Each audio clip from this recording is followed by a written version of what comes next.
Hey and welcome back to the channel. In this video I'm going to be continuing the Malifaux theme and building and painting the stitch together for my Neverborn Nightmare crew.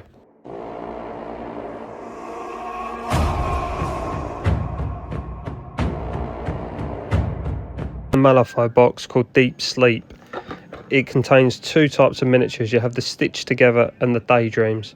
In this video I'm going to be focusing on the Stitch Together. I thought why I unboxed this and put the models together, I would tell you a little bit more about the Stitch Together. There are many things that stalk the dreams of those who live in Malifaux. In the waking world, such creatures are rarely remembered except as a flash of paranoia and panic. The dolls known as the Stitch Together, however, are all too real if encountered on the streets. They are a jovial creature hiding in the shadows and revealing in their physical embodiment. They haunt gambling houses, catching the drunk and the desperate unaware. Stitched Together rarely just kill a person, instead preferring to offer a simple game to their cornered prey, a roll of a dice or a flip of a card, and the fate is decided. What the dolls never say is that they rig every game. Only the cleverest can get the best of a Stitch Together when death is on the line. The dolls are constantly hunting for new victims. They are burlap bags filled with rotting limbs and organs. A perpetual supply of new parts is needed for the Stitch Together to retain its physical form, and gathering them is something it takes great delight in. With the models now assembled and glued to bases, I'm going to begin by priming them black.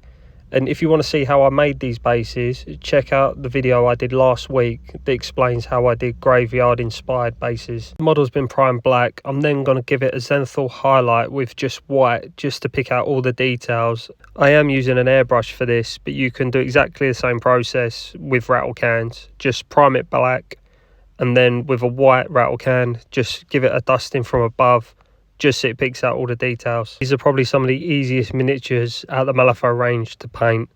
Literally the whole miniature is going to get a coat of pallid bone.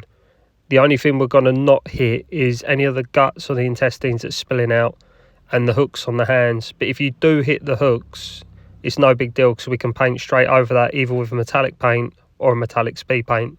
The metallic speed paints cover really well. Next we're going to take the speed paint blood red, and we're going to paint all the intestines.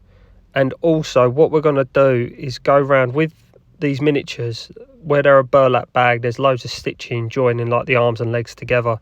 I'm going to take this paint and I'm going to go along all the stitch lines to make it look like all the blood's like soaking through on the stitches. It looks very bright when you first put it on, but once it dries it does dull back in.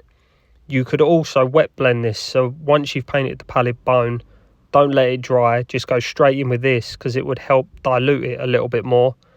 If you put it on and you're not happy with it and it's quite bright, you can always go back across with another coat of pallid bone just to sort of darken it down and make it look like it's soaked in a little bit more. When I was finished, I was really happy with the effect it gave. I'm going to take some aged hide speed paint and just give the arm that's hanging out of his stomach a coat. Next we're going to go on to the metallics, and we're going to use broadsword silver speed paint just to give them a quick coat.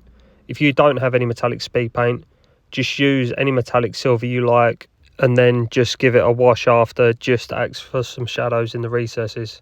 Next I'm just going to take some dark wood speed paint to do the base, just all the soily areas, and then finishing it off with some Gravelord grey for the rocks and the tombstones. As I said, if you want to know how I did these bases, check out the video I did last week. These are really easy, simple and cheap to make. I'm going to take some blood for the blood god and paint over all the intestines just to give them that sort of more bloody look, and then also just around the mouth.